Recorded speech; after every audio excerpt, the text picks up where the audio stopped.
Yes. You never know when time's going to sneak right up on you, do you? Well, it's time for a laugh and a chuckle, so take off your pants and undo your buckle.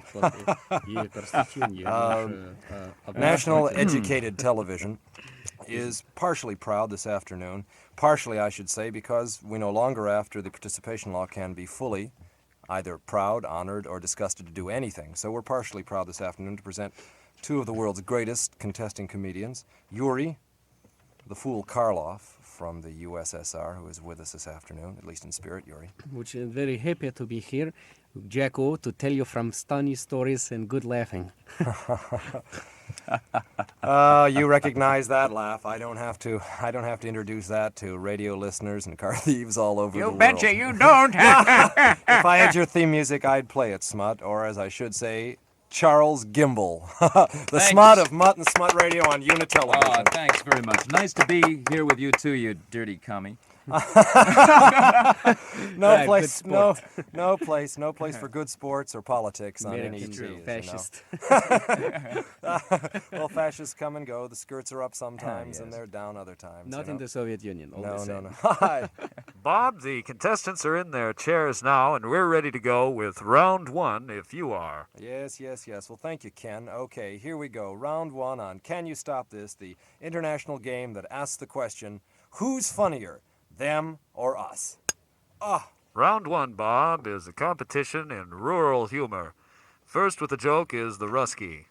At a meeting from a collective farm group, these prizes was being awarded for outstanding accomplishment. The milkmaid Anastasia is receiving the prize of a hen and a rooster for caring for her hens efficiently. After the award was announced, there was great applause and music. It was then announced that Petrov, the stable boy, would get a new suit for having raised a very fine prize horse. There was tremendous applause and music in honor of this award. Then, finally, it was announced that Shock Brigade harvester Boris, for harvesting 390% more than his quota of grain, for working 7 days from a week, for his high political acumen, and for setting 17 records for other workers to emulate, would get the grand prize, a complete set of the works of Lenin. There was no applause and no music, but from one corner of the large room could be heard the whisper of one peasant to another. It serves him right. That's a 17, and as you know, 17 is the number of judgment, and I suppose you know where that judgment went, Yuri. Well, Steve, have you got a Yankee version to maybe come up against these rusky cornballs? Well, right, Hal.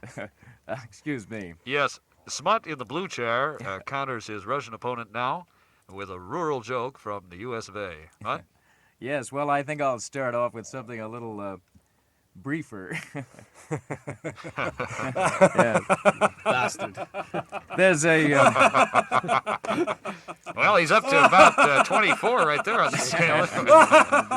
Would someone keep that Russian in his seat, please? All right. Round two. You know what Miss Cat said to Miss Nip? Miss Cat said, wouldn't the motion picture director give Miss Rye a chance? And you know what Miss Nip said? No. She said no.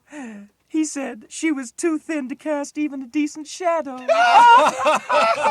not a funny story. 50 points. 50 points, That's a Pete. tie. And it looks like the US of A is out in front for that again. applauding from it here, but... listen, there was a teenage girl and boy sitting in the park in Moscow listening to the song of a nightingale. And she says to him, "Do you like the song of the nightingale?" He replied, "Until I know who wrote the melody, I can say nothing." 22,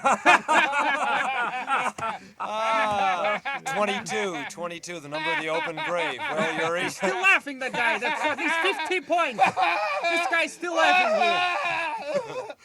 Well, seems to be crying now, Yuri. Your translator seems to be crying. I think it must have touched a sore point with him. No, it touched Where's the my, electrode in his microphone? head, if you noticed. There we go. What? Well, a long time ago, the very famous motion picture star in America, everybody will remember her, Little Mary Pickford. Who's that? Right, Mary Pickford. Mary Pickford, the little dancing princess. Well, when she was a Don't big look at me star... like that. You dumb communist. That's a 12. Oh, yes. No, excuse me. Round two. Round 3, Henry Bob. Gimble with a joke about politics. Henry? Yes, sirree. Little silence here. See that?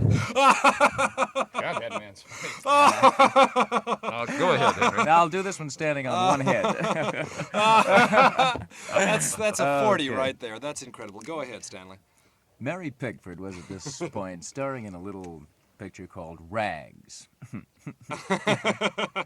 And, of course, out in front of the theater on the marquee, a big sign said, Mary Pickford in Rags, right? Well, you know, an old lady paused as the sign caught her eye walking past the Nickelodeon. For a few moments, she walked around as if searching for something. Finally, she went up to this policeman standing nearby and timidly touched his arm and said, if you'll just show me the slot in that box, I'm willing to donate a dime to help the poor child get some new clothes. Well, that's possibly the most unfunny story I've ever heard, Stanley. That reminds me of a story. There was a large number of rabbits seeking to leave the Soviet Union to go to Poland. That's one of my best stories. They were stopped at the border by the secret police and border guards who were saying, story. It's just why not are you funny. leaving the told country? that at the Elks. The rabbits are answering, the police have just What ordered is the this arrest nasty of little every man talking camel. about? Of every camel in the Soviet Union, the guard answered, but you are not camels. The rabbits answered, try to tell that to the secret police. Secret police. Secret police, huh? Secret police. Want to get a few laughs, huh? A bunch of cheap laughs. Who produces this show? Secret Police got a 73. The FCC produces this show. The Federal Communism Commission.